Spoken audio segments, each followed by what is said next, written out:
fame. Salut et bienvenue dans votre émission À bout de souffle. Pourquoi À bout de souffle?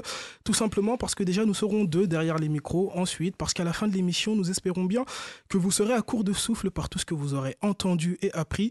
Et surtout parce que cette émission est un partenariat entre deux entités, Mon Paris FM et isnews.fr. Deux entités promouvant la mixité sociale, les parcours atypiques et la réussite par le travail. Au cours de chacun de nos épisodes, vous aurez l'occasion d'écouter un acteur ou une actrice plus ou moins connue revenir sur son parcours, ses rencontres, ses réussites et ses échecs, des parcours qui, on l'espère, en inspirera plus d'un d'entre vous. Pour cet épisode avec moi, il est l'une des personnalités françaises les plus sympathiques du PAF dans le milieu depuis 2004. Ce qui le caractérise, c'est sa capacité à parler avec passion de tout ce en quoi il croit. Qu'on l'aime ou qu'on l'aime moins, ce qui est sûr, c'est qu'il ne laisse pas indifférent. On pourrait le décrire comme un gars souriant, simple et accessible. Un homme de talent qui a su s'imposer partout où il est passé, que ce soit chez le groupe TF1 ou dans le 11 du Variété Club. Thibaut Vézérian est mon invité. Comment ça va, Thibaut? Waouh, ça va super, super présentation, donc ça va très bien, merci. À la hauteur de ta personne, j'ai envie de dire. C'est gentil. Thibaut, ce que j'ai l'habitude de faire avec mes invités, c'est qu'on commence par une fiche d'identité. Allez. C'est-à-dire que c'est une fiche qu'on remplit ensemble. Est-ce que tu es prêt? À fond. Alors toi, tu es la fiche d'identité numéro 141 069 13, nom, prénom ou pseudo? Thibaut Vézérian. Date TV. de naissance? Pseudo TV. TV. Les Ok. initiales. Date de naissance? 6 avril 85. Lieu de naissance? Clichy-la-Garenne dans les Hauts-de-Seine. Profession? Journaliste, créateur de contenu, producteur, entrepreneur. Aujourd'hui, on peut avoir plein de casquettes et tant mieux, auteur. Ça en fait pas mal, effectivement. Passion, hobby? Le football principalement, beaucoup désormais depuis un an le padel également, le nouveau sport de raquette addictif. Et puis j'aime beaucoup regarder la NBA, le catch à la télé, ça j'en fais pas pour le coup, j'évite. Et puis en hobby, ensuite passer du temps avec, c'est plus qu'un hobby, passer du temps avec ma femme et ma fille. Talent caché? Talent caché, non, j'ai des défauts cachés que je cache le plus loin possible, comme chanter ou danser. Ok. Je suis complètement incapable. Il y a un problème qui est de motricité, de plein de choses. Mais talent caché, qu'est-ce que je peux te sortir comme talent caché quand même? Je suis très très fort au mini basket de fête foraine. Tu sais où il faut enfiler les petits Ok. paniers. Ouais, ça c'est vraiment caché. Et pareil comme pour le talent. pont ou juste le basket? Ouais. Ça va, c'est ouais. Lieu de résidence? Sèvres dans les Hauts-de-Seine. Réseaux sociaux? Réseaux sociaux partout, partout. Je crois qu'il m'en manque pas trop. Comment elle se passe l'enfance de Thibaut Vézérian? Elle est multiple parce que je suis né dans les Hauts-de-Seine, puis le travail de mes parents a fait que je suis parti m'exiler. Toute la famille du côté d'Auxerre, déjà un bon club de foot parce que à ce moment-là, dans les années 90, c'était un très grand club français. J'ai eu la chance de vivre un peu plus de 2 ans là-bas. Ensuite, à nouveau, les aléas de la vie font que on est parti au nord de l'Auvergne, dans l'Allier, à Moulins, que j'ai découvert pendant une quinzaine d'années avant donc c'est là où j'ai principalement joué au football et sport-études. Je me suis épanoui en province tout en ayant quelques attaches dans la capitale. Et finalement, j'ai commencé mes études à Clermont-Ferrand, la grande ville d'Auvergne, et une ville ultra sportive, basket, foot, rugby bien entendu. Et là, j'ai pu entrer de plein pied à travers ces années-là, juste après le bac dans le journalisme, en étant pigiste à ce moment-là, et finir mes études à Paris pour revenir travailler à Paris. Et comment toi tu l'as vécu tous ces déplacements? Quand on est jeune comme ça, comment lui, il faut se refaire des amis, se réadapter? C'est vrai que c'est un parcours. Maintenant, il y a pire, et surtout, en fait, on se rend très vite compte que ça enrichit de folie. Connaître plein d'endroits différents, c'est la vie. Je ne sais plus qui avait dit le voyage vaccine contre le racisme. En plus, alors là, c'est des petits voyages, c'est des petits déplacements de quelques centaines de kilomètres, mais en fait, ça forge une curiosité peut-être naturelle et une volonté d'en savoir plus sur les gens qui vivent ailleurs, d'autres cultures, d'autres façons de vivre, puisque dans chaque ville, il y a une façon de vivre qui est différente, et dans chaque quartier, dans chaque maison, en fait. Donc, c'est ça qui est beau. T'as des frères et sœurs? J'ai un grand frère qui vit aux États-Unis, à Atlanta, et qui lui a fait un peu de catch, mais Ok. vraiment, puisque c'était le clin d'œil de début d'émission, et une petite sœur qui, elle, travaille en banlieue parisienne. Et pareil, ta relation avec tes frères et sœurs et tes parents, comment ça se passe à la maison? Est-ce que c'est plutôt sympa? Ouais, non, il y a les aléas de la vie qui font que il peut y avoir des chamailles, des problèmes mais la famille est au-dessus de tout, et nous, on a une famille soudée, forte, je dirais pour l'instant intelligente, et donc j'ai pas à faire larmoyer là-dessus. J'ai de magnifiques parents et frères et sœurs. T'es d'origine arménienne. Ouais. Ça a quelle importance l'Arménie pour toi? Il y a Charles Aznavour pour qui c'était extrêmement important. Carrément. Aznavour, Ouais. c'est le seul à qui un peu on n'en voulait pas finalement d'être plus arménien que français, même s'il se disait d'être autant arménien que français. C'est vrai, c'est très très très particulier le fait d'être arménien. C'est le berceau de la chrétienté. C'est un petit pays de 3 millions d'habitants que personne en France ou presque n'arrive à placer sur une carte parce que c'est enfoui au milieu de la Turquie et de l'Azerbaïdjan qui rêveraient, ces deux dictatures, d'en faire d'ailleurs un seul pays. Donc quand il y a un petit pays chrétien orthodoxe au milieu de ces géants-là qui ont envie de faire des affaires ensemble, malheureusement, il y a des gens qui trinquent au milieu. Donc moi, je suis descendant de grands-parents qui ont fui le génocide arménien, qui forcément ont eu ça en eux toute leur vie, c'est-à-dire cet instinct de survie, ce besoin de s'assimiler très vite à la France, à la culture française qui les a accueillis de leur drame, qui est un drame familial, qui est un drame national, qui est un drame humain et qui dépasse aujourd'hui, on en voit d'autres malheureusement, d'autres drames à Gaza et ailleurs, et qui sont c'est des drames qui font écho en moi, puisque moi, sur plusieurs générations, on est marqué par ces déplacements de population, déplacements ethniques, culturels, religieux, tout ce que vous voulez. Donc oui, l'Arménie, c'est pas que la bouffe pour moi, c'est un petit peu plus. C'est aussi l'alimentation, parce que j'aime bien manger, mais ça va au-delà et c'est ancré dans les gènes, ouais. Et c'est quoi les valeurs qu'ils t'ont transmis, tes parents? S'il y a un truc que tu devais retenir plus que les autres, peut-être. Puisqu'on en parle ici, c'est beaucoup le travail. C'est-à-dire que le travail représente une immense partie de chaque vie humaine aujourd'hui, qu'on le veuille ou non, la société est comme ça. Donc, travaillez, soyez sérieux, rigoureux, faites des études. Alors moi, je les ai surpris un peu parce que finalement, après des années de CDI, comme vous le disiez sur TF1 LCI, je me suis mis à mon compte. Donc là, c'est un peu plus d'insécurité. C'est pas c'est pas la sécurité sociale en effet, mais moi, c'est une liberté que je voulais, et un travail dans mon travail, dans le milieu médiatique, c'est quelque chose que je voulais finalement obtenir une certaine indépendance par l'indépendance. Et j'ai plutôt réussi, et tant mieux, et on verra après où ça mène, parce que je ne m'interdis pas de revenir dans le salariat, etc. Mais moi, ma culture, on va dire familiale, c'était plutôt trouve un emploi. Il y a toute cette... après Seconde Guerre mondiale aussi, mes parents sont issus du baby-boom d'après-guerre finalement. Et oui, il y a cette envie d'avoir un travail, une sécurité et de pouvoir être tranquille. Travailler, tu le disais, tu étais quel genre d'élève à l'école Thibaut, en élémentaire, collège, comment ça se passait J'avais quelques facilités, mais ça ne veut pas dire que j'avais 16 de moyenne. Donc, je faisais ce qu'il fallait. Et j'ai très vite cerné que l'école n'était pas tout à fait une école de la vie.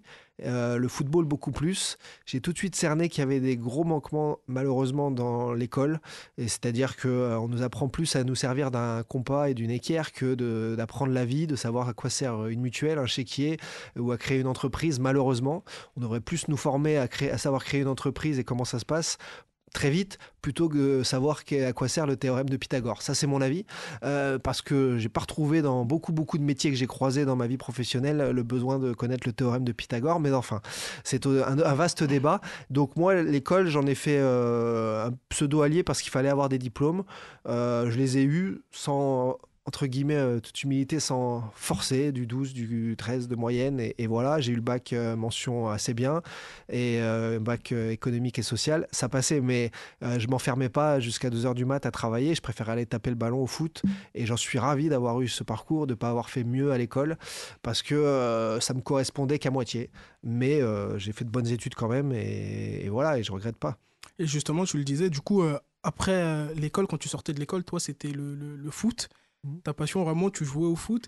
Tu le disais, l'école, c'est pas l'école de la vie, mais le foot un peu plus. Qu'est-ce que ça t'a appris véritablement, le football? Pourquoi le foot, c'est un peu plus l'école de la vie? C'est parce que vous rencontrez plein de gens extérieurs, d'origine extérieure, de culture extérieure.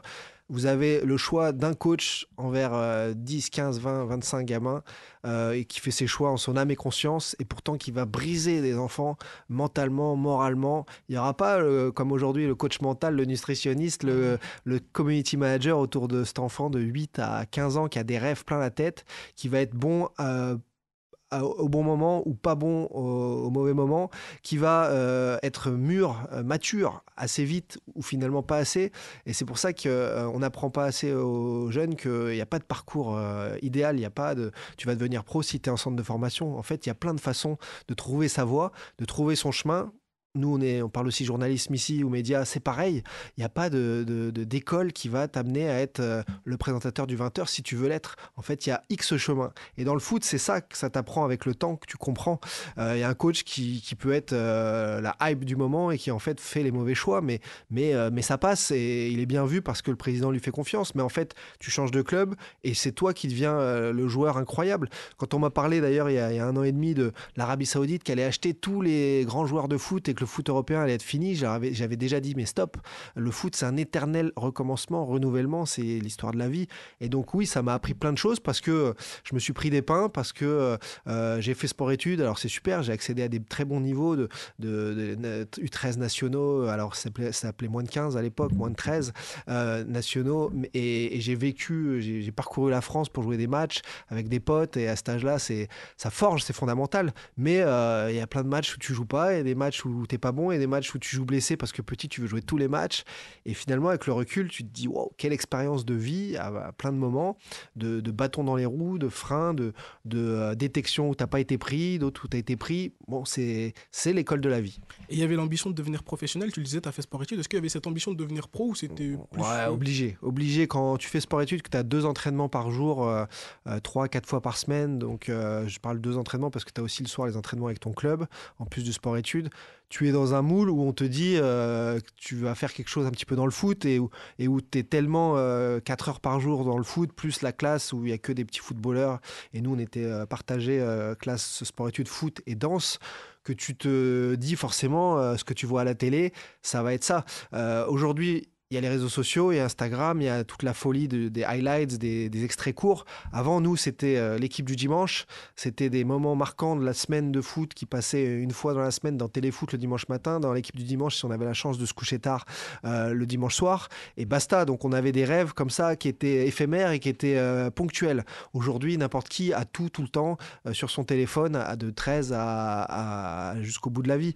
Donc, ça n'a rien à voir en termes de rêve et de croire... et de volonté. On était dans une autre société totalement. Aujourd'hui, en fait, je pense qu'il y a beaucoup de petits footballeurs qui décrochent vite en se disant je ferai influenceur, ils rêvent avec d'autres choses. Nous, c'était le foot, mais un autre football.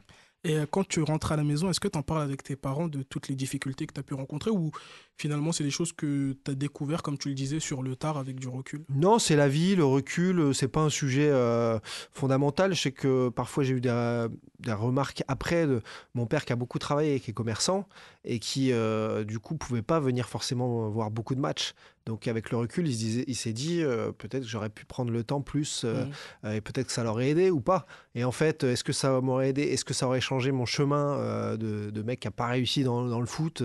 Non, et mon parcours dans le foot, j'en suis très content. Et aujourd'hui, ça ne m'empêche pas de jouer aussi avec plein d'anciens pros et d'être ravi, d'être le plus heureux du monde. Et d'avoir... Donc non, faut pas regretter dans la vie.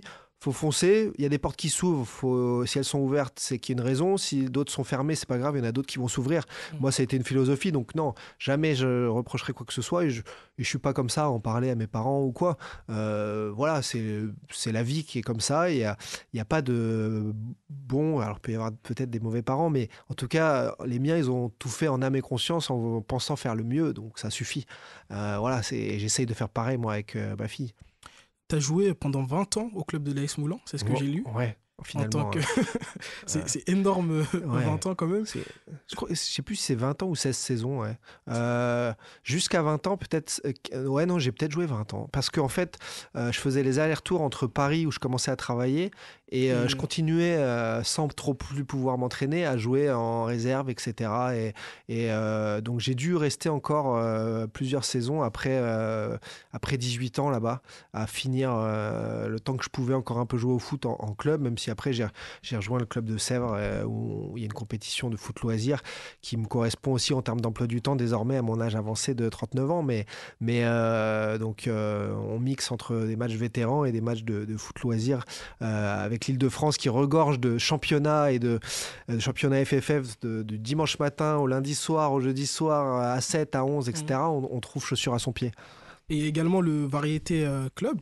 Comment tu rejoins le Variété? Comment ça se passe? Est-ce que le Variété, en fait, on nous recrute? Tu le disais, hein, tu joues avec des anciens pros, Ouais, des légendes. Alors, il se trouve qu'en effet, parmi les membres du Variété, j'en connaissais pas mal de médias, d'émissions qu'on a partagées. Je connaissais Jacques Vendroux de beaucoup de 20h foot, émissions que j'ai animées sur CNews avec Pascal Pro, qu'on a partagées. Et en fait, après avoir fait plusieurs discussions, interviews et travaux au sujet de Michel Platini et ses problèmes avec l'UEFA qui l'ont amené à être innocenté après tant d'années. J'avais travaillé là-dessus. Lui qui était au Variété m'a proposé, via son ami de toujours Jean-Claude Collat, qui est vice-président du Variété, d'intégrer ces matchs caritatifs. Ils ont vu que j'avais déjà participé à des matchs caritatifs pour d'autres entités, associations. J'avais un lien avec certains membres du Variété et ça s'est fait comme ça il y a 4 ans. Et c'est comme ça que je joue très régulièrement, quasiment un week-end sur 2, un week-end sur 3 avec eux, puisqu'il y a des matchs tous les samedis caritatifs. Tu le disais, match caritatif. Nous, on s'est rencontrés à l'occasion pareil Ouais. d'un tournoi caritatif au trophée Clarence. Ça a quelle importance pour toi, en fait, le caritatif? Pourquoi c'est si important? Et comme tu le disais, Variété Club, trophée Clarence, tu as fait d'autres matchs avant. C'est vrai que c'est quelque chose qui est particulier, c'est-à-dire que dans les coulisses des médias, vu le nombre d'émissions auxquelles j'ai eu la chance de participer, puisque j'ai été de 2007-2008 en quotidienne à la télé jusqu'à 2021-22, donc j'en ai vu des gens, des émissions, etc. Et je me suis dit quand même, il y a beaucoup de débats, il y a beaucoup de paroles, et c'est bien de parler, c'est mieux de les faits. Et surtout quand on parle de santé, quand on parle d'enfants malades, quand on parle de handicap. Et ça m'a toujours touché le fait que, comme le handicap rapporte pas d'argent, on fait le strict minimum. Alors la société française n'est pas la pire, hein, il y a toujours pire ailleurs, mais c'est quand même, moi ça me dérange. Ça me dérange que voilà, il n'y ait pas des priorités nationales un peu supérieures sur ces choses-là. Donc moi, dès petit journaliste, entre guillemets, dès que j'ai débuté, quand il a fallu, même pour LCI, faire des reportages dans les hôpitaux pour des opérations avec des clowns ou autres pour les enfants malades, j'y suis allé, on a filmé. Petit à petit, ma notoriété, en toute humilité, a grandi et on m'a proposé de participer à diverses opérations. J'ai toujours été touché par ça et j'ai toujours essayé de dire oui. Donc pour moi, c'est tout à fait pas obligatoire, mais naturel.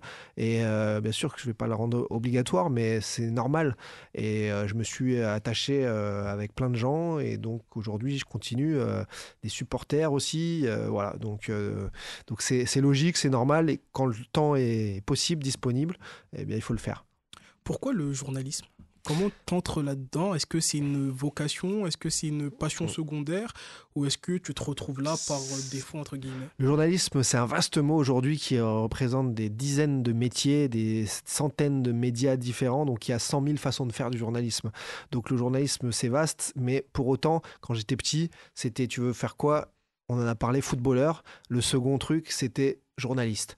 Alors, très souvent, comme pour beaucoup, on m'a dit non, mais footballeur. Oublie, c'est 1 sur 1 million. Bon, ok, en effet, à force que ça me rentre dans la tête, peut-être que ça m'a fait ne pas être footballeur parce que il y a aussi beaucoup de mental là-dedans. Mais journalisme, je m'étais toujours regardé ça et on me disait aussi, non, mais ça aussi, c'est bloqué, oublie. En plus, t'es en province. Et blablabla. Et en fait, certaines portes se sont ouvertes. J'ai tapé aux portes de journaux de presse régionale. On me l'a entrouverte, puis largement ouverte. Puis à la télé, en fait, je suis arrivé à LCI. Ils cherchaient un stagiaire en urgence parce que l'un d'entre eux venait de partir. C'était Jean-Claude Dacier, à l'époque, patron de LCI, la chaîne Info. Je postule le lundi. Le lundi après-midi, il m'appelle. Le mardi matin, j'étais en rendez-vous. Je commençais le jeudi. Et c'était voilà, l'urgence qui a fait que mon mail est tombé au bon moment, au bon endroit. Je postulais. J'ai appelé mon directeur d'école. J'étais en master de journalisme. Je lui ai dit, il m'a dit bon, on verra comment on fait. En effet, fonce. Et voilà, c'était une bonne opportunité, ça s'est fait comme ça et je suis rentré par la petite porte et j'en suis sorti au bout de 10 ans de cette grande maison. Donc le journalisme, c'est ce que je voulais, être avec les gens, parler aux gens, ça c'est le métier. Et c'est pour ça d'ailleurs qu'à force d'être enfermé en studio, j'ai eu besoin à nouveau d'en ressortir pour toujours faire des émissions, mais aussi aller au contact. Et également, j'ai lu que tu avais commencé ta carrière au quotidien régional La Montagne. Voilà. Tu faisais quoi là-bas? Comment tu as été recruté là-bas? Comment ça se passe? Pour la curiosité, à 18 ans, j'ai le bac. Je cherchais des petits boulots aussi pour financer les études. Donc, j'allais partir à Clermont-Ferrand faire comme je ne savais pas exactement ce que je voulais faire, mais je me suis lancé dans un DUT gestion et management d'entreprise jusqu'en licence. Puis après, j'ai fait un master de journalisme. Et en fait, ces années-là, pour avoir l'argent de poche, on pouvait y avoir 35 000 petits boulots. Mais comme je connaissais déjà certains journalistes du journal La Montagne qui couvraient notamment les matchs de foot de l'AS Moulins, ce club où je jouais, j'avais, on va dire, quelques connaissances parmi eux. Mon frère avait pigé quelques temps aussi pour ce journal, donc j'ai tapé à la porte. Ça s'était bien passé avec mon frère. Ils m'ont dit, entre deux saisons, au mois de juin, là, puisque tu es à l'arrêt 3 semaines, viens piger. Par contre, en revanche, ce n'est pas que du foot à couvrir, c'est de la presse régionale, locale. Il y a de la brocante du dimanche matin jusqu'à la messe de minuit à Noël, non-stop. Et donc du vendredi soir au dimanche soir, en plus de mes études, 7 jours sur 7, je bossais finalement. Et je pigeais et je traitais tous les sujets avec plaisir, avec passion. Et ça m'a lancé puisque je suis arrivé ensuite en télé avec 3 ans à ce moment-là, et puis j'ai fait les deux pendant une année, donc j'ai fait 4 ans de presse régionale, avec 3 ans d'expérience, un book comme ça d'articles, et finalement, même si en parallèle j'ai fait donc ce master de journalisme, j'avais beaucoup appris sur le terrain. Moi, ce qui me marque aussi dans ton parcours, c'est que du coup, tu es chez LCI, et première émission d'actualité vue du web, LCI et vous. T'animes ensuite le Buzz où tu reçois avec Benoît Gallery et Bénédicte Le Châtelier ceux qui font parler d'eux sur les réseaux sociaux. Ouais. T'animes l'œil du web sur LCI. Moi, là où je t'ai connu, c'est sur Touche pas à mon sport. Ouais. Pareil, tu réalisais une chronique quotidienne où tu reviens sur les images fortes vues sur le web. Tu iras chez l'équipe d'Estelle, pareil, ce sera la même chose où tu reprends les tweets, etc. Finalement, en fait, le web, c'est... On m'a collé un petit peu cette étiquette, en fait, par moment, de chroniqueur web, parce que j'avais ce feeling-là. C'est-à-dire que quand j'arrive à LCI en 2007, c'est la campagne présidentielle pour la victoire de Nicolas Sarkozy. Et en fait, ce qui se passe, c'est que Jean-Claude Dacier nous voit quelques jeunes dans la rédaction, un stagiaire, et c'est cette année-là où il décide d'aller voir Christophe Beaugrand à l'époque, Damien Givlet, en leur disant... Bon, voilà, je vous mets 3 jeunes. Vous allez créer la première émission d'actu vue du web. Vous désintéressez des journaux, de l'AFP, etc., de la façon de travail habituelle, et vous faites un JT par jour de ce qui se dit sur Internet. Sauf qu'à l'époque, il n'y a pas Twitter. Il y a Facebook où il y a quelques messages, il y a du statut, il n'y a même pas encore tout ce qu'il y a aujourd'hui. Il y a un wall, mais sur YouTube, c'est encore des gens qui chantent sous la douche. Et on est sur des débuts, hein, c'est balbutiant, et il n'y a pas la fibre, donc c'est totalement différent. Et ils nous demandent de faire le JT de ce qui se passe. Donc on va du plus sérieux au plus rigolo de Paris Hilton, qui était la méga star mondiale à l'époque, pour ceux qui se souviennent, et on en fait une émission qui deviendra une référence parce que ça devient une incroyable audience pour LCI, qui était une chaîne payante à l'époque. Ça fait un pic chaque soir, ça devient une émission différente. On a été les premiers, grâce aux réseaux sociaux, à se servir d'Internet comme moyen de s'informer en recoupant nos sources. On a été du coup dans cette émission les premiers à annoncer la mort de Michael Jackson plusieurs, je dirais, dizaines de minutes, voire heures avant l'AFP. On a annoncé pareil à l'antenne avant le service étranger de LCI, je l'ai annoncé le décès de Nelson Mandela parce que sur les réseaux sociaux en Afrique du Sud, il y avait déjà les médias qui en parlaient avec garantie. La mort de Michael Jackson, c'est pareil, c'était des garanties des médias étrangers. Et en France, c'était pas encore arrivé avec les vérifications. Et nous, on les avait faites en vitesse grand V, comme ça se fait aujourd'hui, un peu plus naturellement. Et on avait du coup plein de coups d'avance. Grâce à ça également, on a vu naître plein de nouvelles stars qui sont des stars aujourd'hui.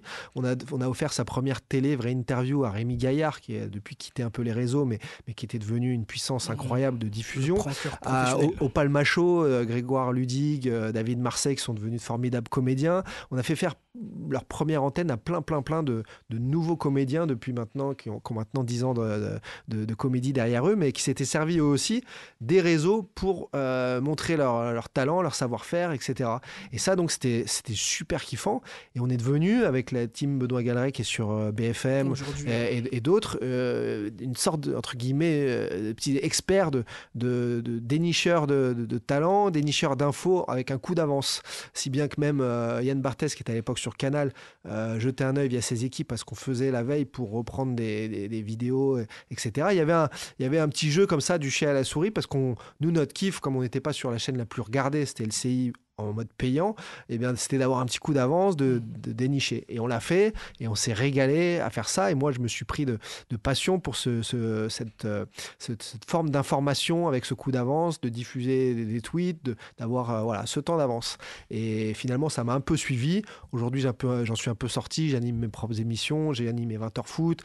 Mais oui, certains amis de travail comme Estelle Denis ont toujours aimé m'avoir aussi près d'eux en chroniqueur sur ce domaine-là que je maîtrisais bien et que j'aime aussi.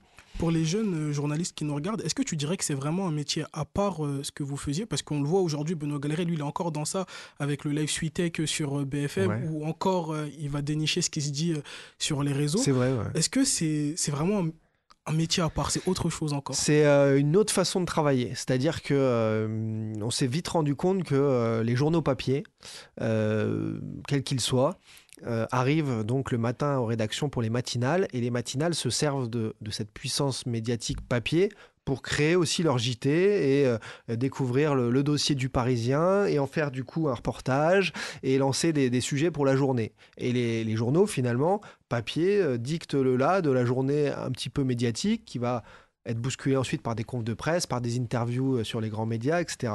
Et nous, on s'est dit, mais Internet va beaucoup plus vite que ça. Si ça a été écrit, que ça a été publié un matin, par exemple les journaux de ce matin, ils ont forcément été écrits la veille entre midi et minuit. Donc l'info, elle date donc de la veille. Et nous, ce qu'on voulait, c'est aller contre ça, plus vite, plus vite, plus vite. Donc en diffusant des infos le plus rapidement possible, vérifiées bien sûr et travaillées, voilà, forcément, on avait un coup d'avance par rapport à ceux qui travaillent en rebondissant sur les journaux papier, comme ça se fait beaucoup toujours dans les matinales du monde entier. Donc je pense que c'est une expertise très particulière que Benoît Galeret a gardée, que j'ai gardée même si je fais plein d'autres choses et que j'ai maintenant mes propres infos, et que dans le foot et dans le sport, on véhicule d'autres émotions, d'autres types d'infos.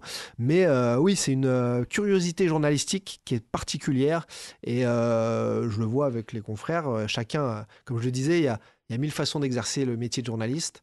Ça correspond à une façon. Il y a des bonnes et des mauvaises façons?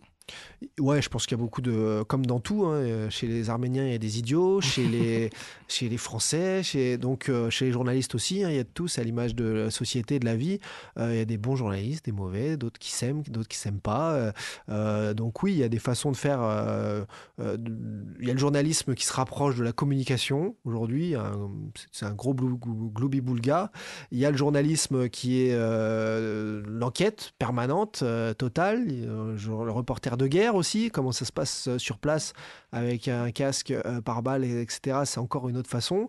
Il y a le journaliste qui se montrera jamais à l'antenne et qui va pourtant faire un travail aussi brillant de préparation. Il y a plein de façons de faire, donc il y a plein de façons de mal faire aussi. 2015, tu arrives sur C8, qui je crois à l'époque s'appelait encore C8, qui avait déjà changé de nom, qui s'appelait C8. D8, C8, ouais, ça passait à C8. Tu arrives sur C8. Comment ça se fait cette connexion Ça fait longtemps que Estelle Denis voulait recréer une émission de sport sur TF1 ou LCI. Je pense qu'elle a eu des discussions qui finalement n'ont pas abouti. Ça peut y avoir X raisons partout dans n'importe quelle entreprise. Quand Cyril Hanouna l'a appelé pour lancer cette émission Tout pas mon sport, qui se voulait à la base une émission d'infodivertissement autour du sport, avec la main sur sa bande, etc. Moi, il se trouve qu'on s'était souvent côtoyés à LCI, croisés dans les couloirs. On avait beaucoup discuté, elle rigolait de la façon dont on travaillait avec toujours le sourire, mais la volonté d'informer. Elle m'a dit, mais toi, tu as envie de travailler 40 ans en CDI dans la même boîte ou tu voudrais bouger, voir d'autres choses, d'autres façons de faire? Et je lui ai dit, allons-y. Ensuite, coup de téléphone de Cyril Hanouna, de C8. Faut que tu fasses partie de l'équipe, faut que tu sois tous les jours à l'antenne. Ok, je me mets à mon compte et c'était parti en fait. Donc TF1, avec qui on a de super relations, LCI avec qui m'a lancé à la télé, qui a été ma mère, ma maison mère. J'ai été les voir, j'aurais dit bon, j'ai une nouvelle opportunité, faut que je parte. Ils m'ont dit, mais tu veux une augmentation en fait? Non, je suis pas comme ça. Si ça se passe pas comme ça avec moi, donc non, je veux Voir partir. autre chose. Comment on fait? Normalement, c'était 2 mois de préavis. Je lui dis, ouais, mais leur émission, elle démarre dans 4 semaines. On s'entend bien, il n'y a pas de raison. Ok. Et donc, ça s'est passé royalement dans les deux sens. Ils m'ont même dit, et ça n'engage que ceux qui l'ont dit, tu reviens quand tu veux. Parce que voilà, quand des choses se passent bien, et ben, c'est comme ça que ça doit se faire. Je me suis parti assez vite à ce moment-là. Et tu nous le disais en amont, du coup, tu te lances, tu es à ton compte là. Mmh. Comment ça se passe et comment un journaliste il est à son compte pour une émission comme Touche pas à mon sport? T'es chroniqueur, mais t'es à ton compte. À ce moment-là, on Comment passe des c'est- contrats de prestation de services. Ok. Donc, on peut monter sa société. On peut être aussi simplement pigiste, journaliste pigiste. Donc là, donc on est sous forme de mini CDD avec une forme ultra précaire. Moi, j'ai voulu monter ma société de production pour pouvoir aussi développer mes projets, créer mes propres émissions via aujourd'hui tous les outils qui permettent, comme Twitch, Kik, YouTube, TikTok, d'être en direct et d'être connecté au monde, de pouvoir faire venir comme une radio libre n'importe qui et n'importe quand en visio aussi dans sa propre émission. C'est ce que je fais avec le Dash Foot. Et en fait, c'est cette liberté-là qui m'a plu. Et donc, il fallait passer par la création d'une société. Et tu passes du coup par la création de cette société-là. Tu restes sur Touche pas à mon sport. Tu fais deux.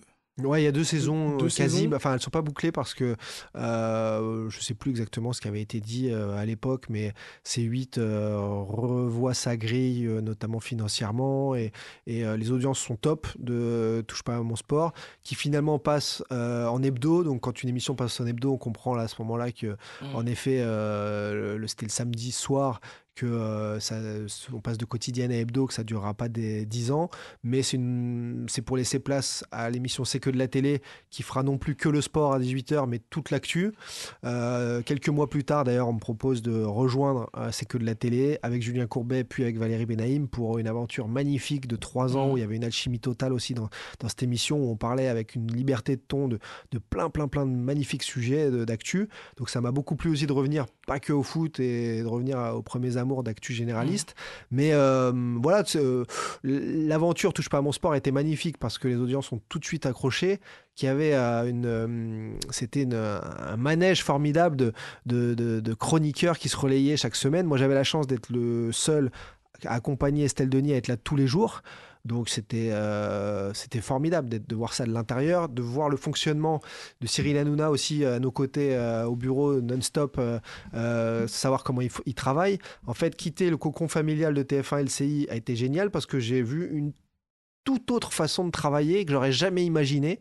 Des émissions qui sont beaucoup plus produites, savoir qui dit quoi, à quel moment, sur quel thème, et non plus une simplicité comme en chaîne info où on fait rentrer les gens en plateau et puis on voit un petit peu plus ce qui se passe selon les questions posées. C'est de la production et C8 m'a apporté beaucoup là-dedans pour ensuite faire un mix de ce qui marche le mieux des deux côtés. Ensuite, il y a l'équipe d'Estelle. Finalement, Ouais. avec Estelle Denis, On s'est retrouvés après. Ouais. On s'est retrouvés après. vous vous retrouvez sur l'équipe d'Estelle. C'est elle qui t'appelle, c'est toi qui l'appelle. Comment ça se passe Il y a le Covid. Il y a le Covid qui passe par là, qui fait mal au monde entier. Et, au niveau sociétal, il y a beaucoup de gens qui se posent des questions. Moi, je me rends compte à ce moment-là que je ne sais pas m'arrêter. C'est-à-dire que je crois qu'on est au 15 ou 16 mars, on est en premier confinement, et le 20 mars, je me dis, mais il y a quelques mois, j'ai monté ma chaîne YouTube pour mettre une vidéo ou 2 par mois. Je me rends compte très vite que c'est une vitrine pour moi. Je veux mettre quelques interviews supplémentaires parce que sur CNews, en chaîne info, on n'a pas le temps de diffuser des choses en longueur. Donc j'avais eu des rencontres avec Tony Parker. On a diffusé 3 minutes sur CNews. Moi, j'en ai diffusé 20 sur ma chaîne YouTube. Du coup, j'ai profité de ces moments-là pour activer une chaîne YouTube, mais il n'y avait pas assez de contenu. Et là, je me suis dit, mais ça y est, tout le monde est connecté, tout le monde a compris que c'était la visio ça a été l'explosion de la visio avec le Covid. Et donc, à partir du 20 mars, je me lance à faire des vidéos YouTube, à faire plus de directs, à lancer des émissions depuis chez moi que j'organise dans un bureau, un mini studio pour commencer, avant que ce soit un peu plus professionnel. Mais donc, ça a éloigné les gens, le Covid, et à la fois, avec d'autres personnes comme elle, ça nous a aussi permis de se donner des nouvelles, de se retrouver, t'en es où et tu fais quoi, tu voudrais. Et donc moi, à ce moment-là, je perds mon contrat télé à CNews puisque le sport c'est terminé, on parle plus que de santé. Moi, j'avais déjà vécu plusieurs fois la couverture des attentats en France, malheureusement, avec LCI. Revenir couvrir des événements aussi anxiogènes, j'avais pas envie. J'étais dans le sport, j'avais des choses à montrer, à prouver, à faire dans le milieu du sport. Et donc, quand elle revient vers moi en me disant, mais moi, malgré le Covid, on est installé, l'équipe d'Estelle, ça cartonne, chaque année, ça progresse. Est-ce que tu voudrais pas rejoindre la bande pour, pareil, comme chaque année, il y a des nouvelles têtes, on redynamise, etc. Elle m'appelle, on se voit une fois, deux fois. Et puis, il y a 2-3 mois qui se passent. Et puis, en fin de saison, bingo, quoi. En fait, on signe et on est OK sur cette venue à la chaîne L'équipe. C'est passé comme ça et on a signé le contrat. Et comment elle se passe je crois que tu fais 1 ou 2 saisons. Ouais, ça dure un peu plus d'1 an parce que bon, ça a été en plus, il y a eu beaucoup d'événements. L'Euro 2021, il y a eu le Final 8 aussi à cette période, non, de mémoire. Je sais plus comment ça se passe. Ouais, dès le mois d'août, il y a eu beaucoup de choses qui se sont passées. Donc ça a été un peu plus d'1 an et demi de mémoire en mode 3 saisons, quoi. Il y a eu plein de choses. Il y a eu le retour des gens dans les stades. Il y a eu tellement de choses qui se sont passées. Je me souviens aussi d'être en direct au moment où Eriksen, le Danois, s'écroule en plein match de l'Euro. Enfin, vraiment hyper dur. Donc j'ai vécu plein de belles choses à l'antenne avec eux. Même si c'est vrai que de plus en plus, en étant dans le milieu du foot, je recevais beaucoup d'infos, beaucoup de choses à dire et que j'avais ce costume antenne, tablette, réseaux sociaux, le lien avec les téléspectateurs, le lien avec les petites infos supplémentaires. C'était cool et parfois j'avais envie d'entrer dans le débat. J'avais cette petite frustration de ne pas pouvoir en faire un petit peu plus à l'antenne ou d'être dans un autre rôle par moment. Donc c'était aussi ça la question après ce contrat, de savoir ce que je voulais faire. Et moi, à la fin de ce contrat, j'avais plus trop envie de porter cette tablette vers les téléspectateurs. J'ai envie de développer mes contenus ou d'être à l'antenne pour donner des infos que j'ai. C'est la question que j'allais te poser. En février 2021, tu annonces la vente de l'OM. Je crois que tu es encore chez l'équipe d'Estelle à ce moment-là.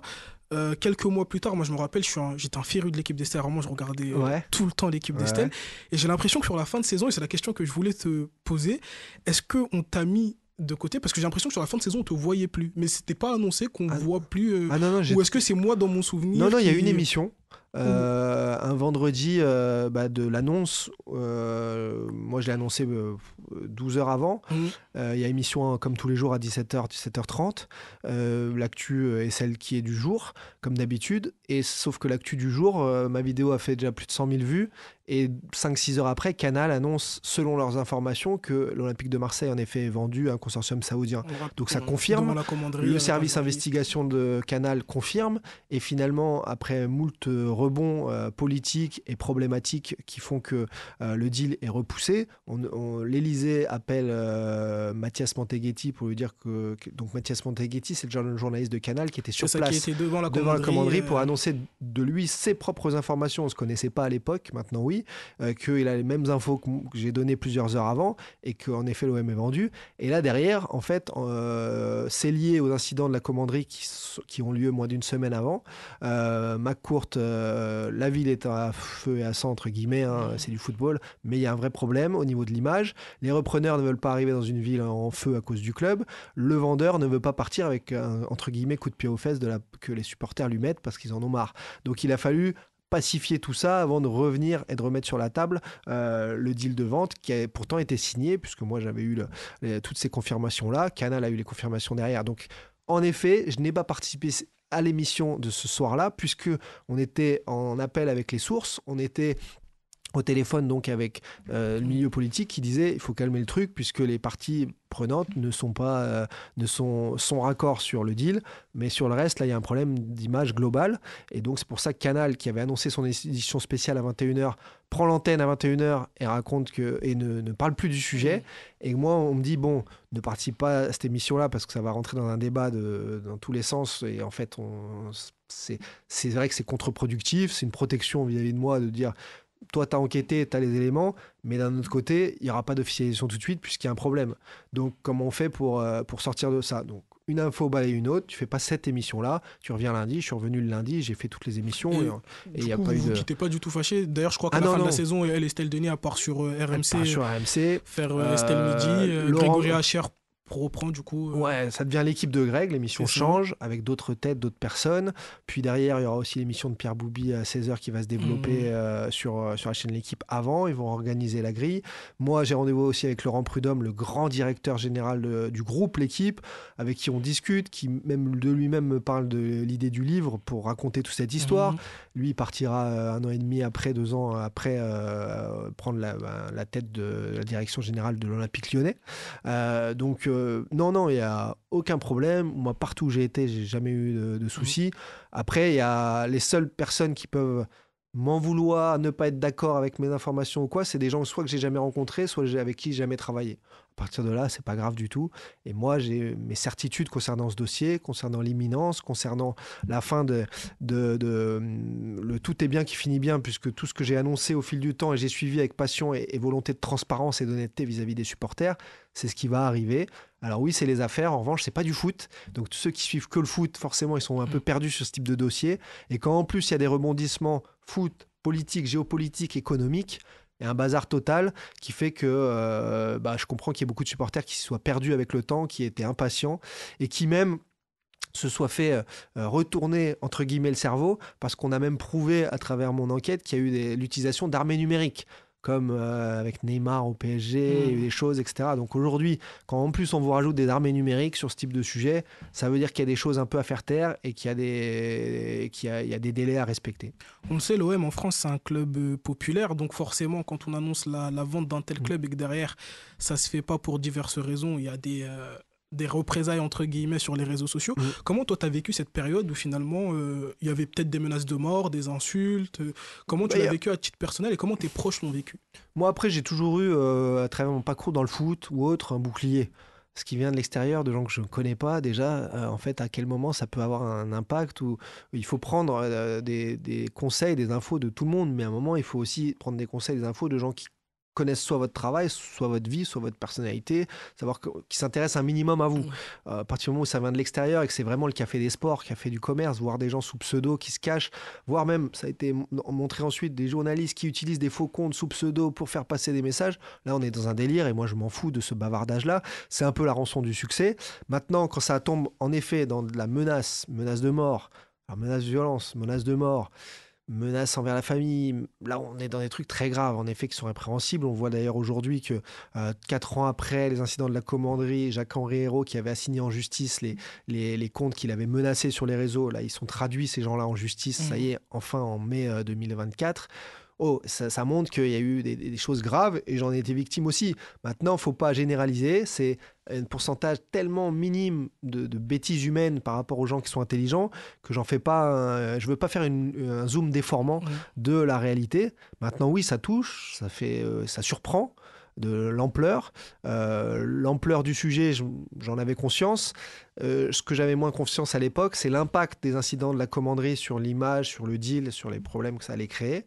Et aussi que beaucoup de gens n'étaient pas assez curieux du sujet pour seulement réduire l'enquête à une vidéo de 10 minutes qui était le point final.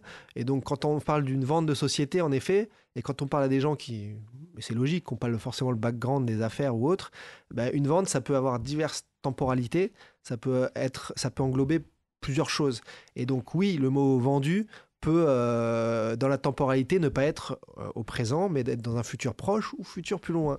Et ça, c'est le mea culpa, le vrai problème d'avoir que le point d'orgue pour certains de mon enquête soit une vidéo de février 2021, alors qu'il y a eu tout le suivi après et il y a eu 10-15 vidéos avant. Donc quand on suit pas tout, et parce que c'est trop compliqué à suivre, si on suit qu'un tout petit bout et aujourd'hui on picore que des petits bouts, ouais, le sujet est trop compliqué pour être picoré. Et ça, c'est peut-être ma faute et ma façon d'avoir communiqué qui fait que c'est un problème, puisque le mot vendu a plusieurs sens. Justement, si c'était à refaire, tu le referais? Entièrement. Ah ouais. Tout pareil. Tout pareil, on fait tous des erreurs, personne n'est parfait, j'en ai fait, il n'y a aucun souci. Par contre, au niveau transparence, honnêteté, volonté de parler à tous, de discuter du sujet, d'être ouvert, de me confronter à tous. Là, je reviens encore de Marseille où j'ai vécu 3 jours fantastiques, accueilli comme un roi, et bien trop d'ailleurs. J'ai été au local de supporters de l'OM, on a discuté là aussi, on a partagé des infos, partagé des bons moments entre gens passionnés. Ouais, ça n'a pas de prix, c'est ça la vie, c'est ça le métier aussi. Donc non, je regrette rien, c'est une aventure humaine et professionnelle formidable qui va aller au bout avec donc un livre que j'écris qui sera à la fois cathartique pour moi, c'est-à-dire ça y est, j'aurais couché tout ce que j'ai vécu, travaillé, d'anecdotes, donc c'est formidable. On essaiera peut-être même de développer sous d'autres formats ce récit, on va voir, mais non, je ne peux pas regretter parce qu'en fait j'ai été au bout des choses et la chance que j'ai eue, c'est que le premier fil rouge que j'ai tiré, le réseau que j'avais pour avoir des infos, eh bien, je retombe sur mes pattes à la fin puisque c'est ce qui va être révélé et ce qui va être rendu public. Donc ça, c'est top. Ensuite, il y a la création du Déj Info sur ta chaîne YouTube. Comment elle te vient cette idée-là? Pourquoi tu décides de... tu le disais, tu quittes les médias parce que aussi tu n'avais pas cette liberté. En tout cas, tu ne pouvais pas parler de ce que tu voulais. C'est complémentaire. C'est complémentaire, même si dans certaines émissions, on m'a donné un rôle précis et je l'accepte sans problème. J'ai ensuite reparticipé à des émissions sur Sud Radio, sur Énergie aussi, etc., pour parler foot, apporter mes infos et de façon ponctuelle. Mais donc, je n'ai pas quitté les médias. Je suis toujours dans l'univers complètement des médias. Je suis toujours invité aux mêmes choses, etc. J'ai toujours les mêmes accès d'interview. Mais en revanche, j'ai créé ma propre émission. Et là, je me suis dit, si tu fais une émission de télé sur Twitch, YouTube ou Internet, quel intérêt ça aura pour les gens qui regardent, puisque autant regarder un truc encore plus cher, plus riche, mieux filmé, avec meilleur éclairage, etc. Donc vu que je connais bien Internet, fais une émission qui se calque au code des réseaux sociaux et donc de la diffusion en direct, notamment via Twitch, tout en ayant ton background, ton énergie, ta passion et ton expérience qui vient de milieux plus mainstream comme la télé, la presse écrite, etc. Donc j'ai essayé de faire un mix des deux, c'est-à-dire le journaliste entre guillemets 15 ans d'expérience télé qui vous parle. En revanche, on va être à la cool comme ça se fait sur Internet parce que c'est la vraie vie et on se parle vrai. Et ça, je pense que dans l'ère actuelle médiatique et sociétale, les gens en ont besoin. Et le truc en plus, c'est comme une radio libre. Chacun peut se connecter avec moi quand il veut, où il veut, de n'importe où, du monde entier. Il y a eu des gens, des supporters du monde entier qui se sont connectés en 3 ans d'exercice. Et ça me plaît beaucoup parce qu'il y en a qui sont énervés, il y en a qui sont fans, il y en a qui sont pas réveillés. Il y a de tout qui se connectent. Il y en a 2, 4 par émission qui viennent donner leur avis sur un des sujets de l'émission ou poser une question autre que je n'ai pas abordée. Ça veut dire que moi, dans ma préparation de l'émission, je n'avais pas pensé à cette actu et que les personnes, les supporters ont envie de parler de ça. Et ça, je trouve ça bien parce que parfois en télé, on est derrière la vitre, derrière cette vitrine et le toc de non mais on a envie que vous nous parliez d'autre chose aujourd'hui, il n'arrive pas ou il arrive le lendemain. Là au moins c'est en direct. J'ai encore fait une émission ce midi où j'avais un sujet Lens, PSG, j'avais Lyon, j'avais plein de sujets et finalement tout le monde voulait savoir ce que j'avais eu comme info depuis Marseille le jeudi, vendredi en déplacement là-bas et donc je suis beaucoup revenu là-dessus. Bon voilà, on s'adapte en fait complètement aux viewers. C'est ta meilleure expérience? C'est la plus libre. Donc la liberté dans la vie, c'est hyper intéressant. La meilleure, non, il y a la bande, l'esprit de bande. Animer 20h foot, c'était un kiff royal. Je pouvais avoir, quand je l'ai fait le seul ou avec Pascal Pro, un plateau de consultants, journalistes aussi qui fait un travail formidable, qui ont des avis péchus, un débat à tenir. Donc en chef d'orchestre, c'est intéressant. J'ai aussi notamment vécu des super années dans C'est que de la télé sur C8 avec une bande incroyable, des super audiences à 18h. Et de Julien Courbet, qui est un professionnel incroyable, à Valérie Benaïm, qui est aussi d'une bienveillance totale et qui a l'esprit news énorme. On apprend plein de choses. Donc en fait, moi, je me forge de toutes ces expériences et j'en ai plein qui m'ont plu et je bosse, on va dire, sur des aventures humaines. Et même si là, j'ai pas de bande autour de moi, La bande, ce sont les viewers, c'est les spectateurs qui viennent voilà. parler avec toi. Tu as également fait pas mal d'interviews pour le 12e homme, Orange. Ouais. Matuidi, Zidane, Gomis, Umtiti, Dembélé, c'est laquelle l'interview la plus marquante? Est-ce que tu as une anecdote à ce sujet? Moi j'aurais dit Zidane, je réponds pour toi. Au hasard. je réponds Zizou. Est-ce qu'il y en a une qui t'a marqué l'esprit? Alors pour le 12e homme Orange, on a fait des perfs incroyables. On a fait avec eux, j'ai été en Afrique du Sud, j'ai été à Londres, j'ai été faire des interviews au beau milieu de l'Orange Vélodrome avec Gomis, avec Thauvin, avec Germain. Des rencontres formidables. Maintenant, comment ne pas ressortir celle avec Zidane. Voilà. J'ai eu la chance dans ma vie aussi alors qui pour moi était mon idole, d'interviewer Ronaldo R9 pendant 15 minutes seul à seul en italien, je parle un petit peu italien, le bonheur total, c'était juste après sa carrière 2010 de mémoire, 11, quelque chose comme ça. Et en fait, là j'étais en mode il faut être journaliste, mais Ronaldo pour moi c'est R9, ça dépasse tout. Pour moi c'est le plus grand joueur de mon histoire, de mon foot à moi. Zidane, j'ai toujours eu un respect immense. C'est 98, c'est la frappe au-dessus de la hanche contre le Bayer Leverkusen en finale avec le Real Madrid. C'est incroyable. Maintenant, j'avais pas cette petite pression que j'avais en rencontrant Ronaldo. Tout est super bien organisé avec Orange. On est à Madrid pendant 3 heures avec lui. On fait la surprise à 3-4 gagnants, je crois, de mémoire d'un jeu concours, de pouvoir eux aussi, en plus de mes questions, poser chacun une question à Zidane. Donc, il va y avoir plein d'émotions. Donc, je savais que j'étais un peu le chef d'orchestre de ça. Et en même temps, j'allais découvrir Zizou. Mais sans appréhension positive, négative, on allait voir. Parce que j'ai aussi été déçu dans ma carrière de journaliste de gens dans d'autres sports aussi que j'appréciais beaucoup en tant que sportif. Et après, en interview, c'était pas forcément les plus sympathiques ou les plus avenants, où ils étaient malades, mal lunés. Ça arrive dans la vie, on va pas leur jeter la pierre, je vais pas les citer justement. Mais Zidane, quand je suis arrivé, je crois qu'on était au maquillage un peu en même temps. En fait, il dégage quelque chose. Un charisme exceptionnel. Un homme différent, en fait. Je me suis dit, wow, il a l'auréole au-dessus de la tête. Ouais. Il a quelque chose de différent. Donc, ouais, là, c'est une des rares interviews où je me suis senti par moments subjugué spectateur. On a l'oreillette parfois à l'oreille, on surveille ce que dit l'intervenant, on sait la prochaine question qu'on va poser, comme toi tu sais la prochaine que tu vas me poser. On est toujours dans le coup d'après, on surveille tout, on vérifie la technique même en même temps alors que c'est pas notre rôle. Voilà. Là, il y a 2-3 moments on a eu donc plusieurs de longues minutes avec Zidane où je me suis revu d'ailleurs les bras croisés en train de le regarder et de me dire il est bon. Il est bon. Ouais, là, vraiment, ce qu'il dit est hyper intéressant. Et à un moment de faire, wow, oui, mais du coup, alors après, c'est pas passé comme ça, c'était dans ma tête, mais c'est ces moments-là où tu te dis, il est différent. Il est incroyable. je lisais aussi une interview de toi où on te parlait de ce qui te reste à accomplir, des rêves en tout cas qui te restent à accomplir. Et tu disais, je cite, j'adorerais rencontrer le footballeur Roberto Baggio.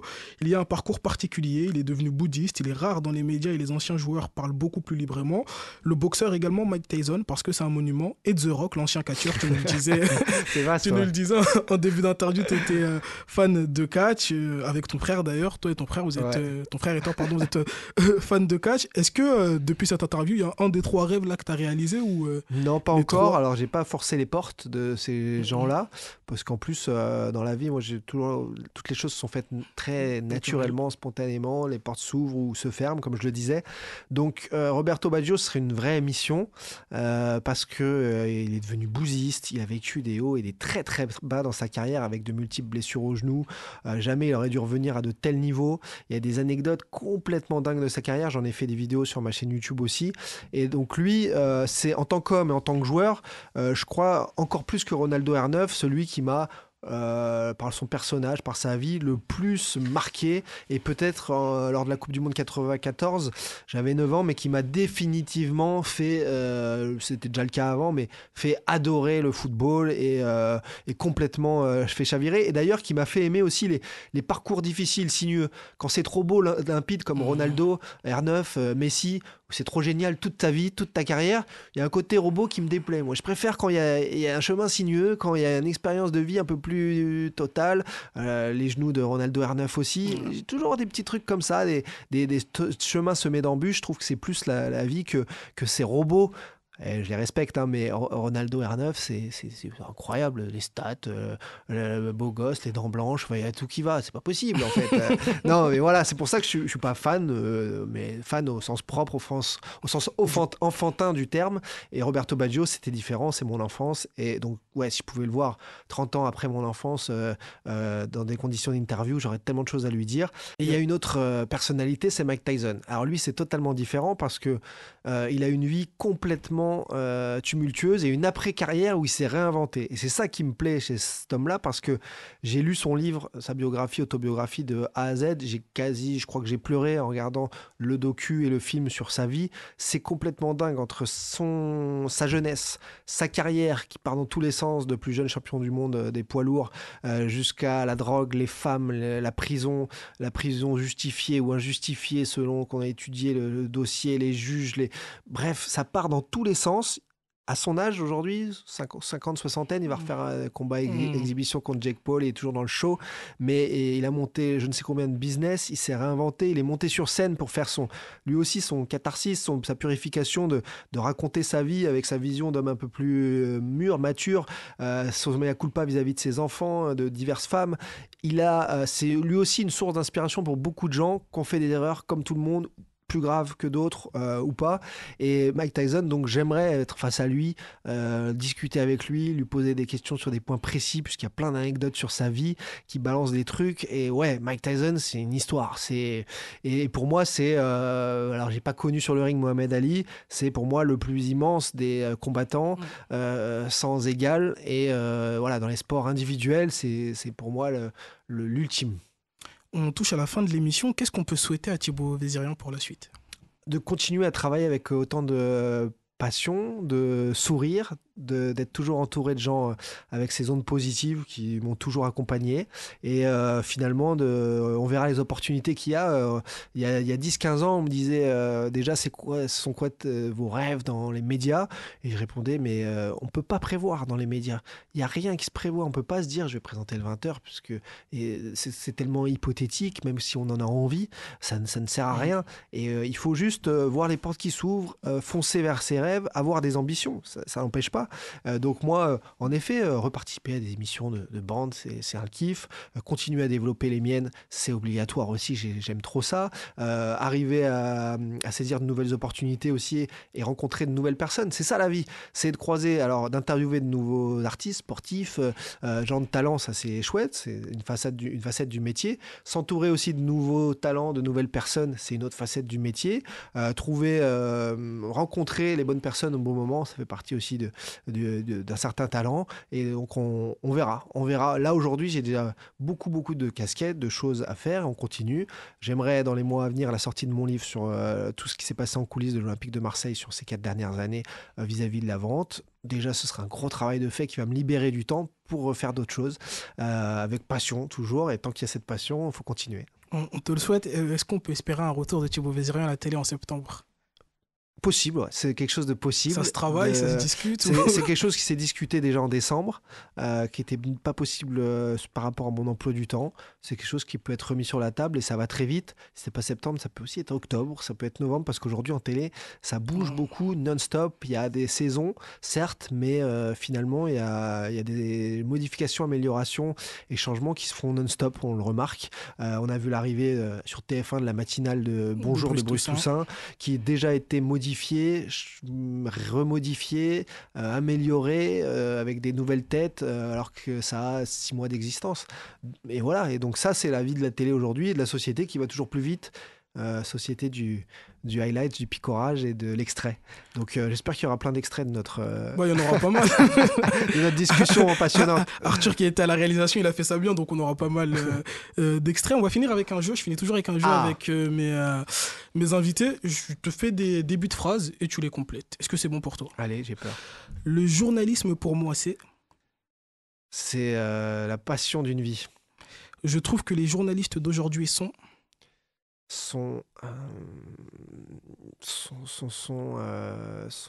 partent dans tous les sens, sont multiples et tous différents et difficiles à mettre dans le même panier, dans un même sac. Un bon journaliste, c'est un journaliste qui... Et curieux, avant tout. Le foot pour moi est une... Façon de vivre, j'ai envie de te dire. Le plus drôle quand on me reconnaît dans la rue, C'est quand on me dit m'avoir vu sur M6 ou Bein, deux chaînes, alors que j'ai bossé sur 4-5 chaînes quand même, deux chaînes où je n'ai jamais travaillé, et qu'on arrive vers moi avec la certitude et la volonté, et en me disant que je suis incroyable, et que c'est génial de me voir, et qu'il faut absolument une photo. Et quand je leur dis mon prénom et mon nom, du genre vous avez dû vous tromper, la personne est encore plus contente parce qu'elle est sûre que c'est bien la personne qui colle à la chaîne. Bon, finalement, c'est pas grave, pas ça. et c'est marrant. La chaîne d'ailleurs où j'ai pris le plus de plaisir à travailler, c'est... Oh, c'est trop dur ça, parce que j'ai eu des kiffs énormes sur C8, sur la chaîne L'équipe, et sur TF1 LCI, bonheur total. Voilà, et alors là, j'ai pas signé. Tu vas pouvoir remarquer que j'ai pas signalé ma présence sur CNews, mais parce que je me levais à 2h30, 3h du mat pour les matinales. Donc Ouais, forcément, on peut pas dire que c'est le bonheur ultime, mais pourtant les équipes et les gens avec qui j'ai présenté les sports ou 20h foot, c'était génial aussi. Sans le journalisme, je serais... Je serais chef d'entreprise, peut-être dans la restauration, où là, ces dernières années, avec plus de temps, j'aurais peut-être monté mes centres de terrain de padel. La vente au OMC, C'est une aventure formidable. j'aimerais dire à Estelle Denis que... Je l'aime toujours autant. Le plus excitant dans mon métier, c'est... De rencontrer des gens tous les jours différents, avec des parcours différents et des vies et des cultures différentes. Pour moi, ma fille, c'est... Tout. Je suis fort au padel, mais meilleur au... Football. Si je devais utiliser 3 mots pour décrire mon état d'esprit, je dirais... Ouvert, passionné et état d'esprit, ben, c'est très bien déjà. Mon interview du jour était... Formidable. Merci en tout cas. Merci à vous tous. Ça a été un plaisir de te recevoir. On va également remercier Ounissa qui nous fait enfin le plaisir d'être là et Arthur à la caméra. Et on remercie également Jason sans qui l'émission n'aurait pas pu être réalisée. Jason à la technique, c'est Marc Maury qui me disait ça il y a 2 semaines. J'ai rencontré Marc Maury et je lui demandais est-ce que vous pouvez me donner un conseil pour ma carrière future de journaliste. Et il s'est arrêté, il m'a dit le seul conseil que j'ai à te donner, c'est de toujours remercier les techniciens. Il n'y a pas de bonne émission sans bons techniciens. Exactement. Donc, de connaître les gens avec qui tu travailles. J'ai vu trop aussi de gens qui font que passer et qui se rendent pas compte qu'en effet, il n'y a pas de lumière sans technicien, il n'y a pas de micro, il n'y a pas de bon travail sans que ce soit collectif. Et ça, c'est aussi l'école de la vie. Mais beaucoup de gens qui oublient ça. Donc on prend encore le temps de les remercier, Ounissa, Arthur et Jason à la technique. Cette émission, bien évidemment, elle est disponible sur toutes les plateformes de téléchargement de podcasts, Apple Podcasts, Google Podcasts, Deezer, Amazon et j'en passe. Et bien évidemment sur la chaîne YouTube Mon Paris FM. Merci encore une fois Thibaut Vézérian. Et nous, on se dit à la semaine prochaine avec un nouvel invité.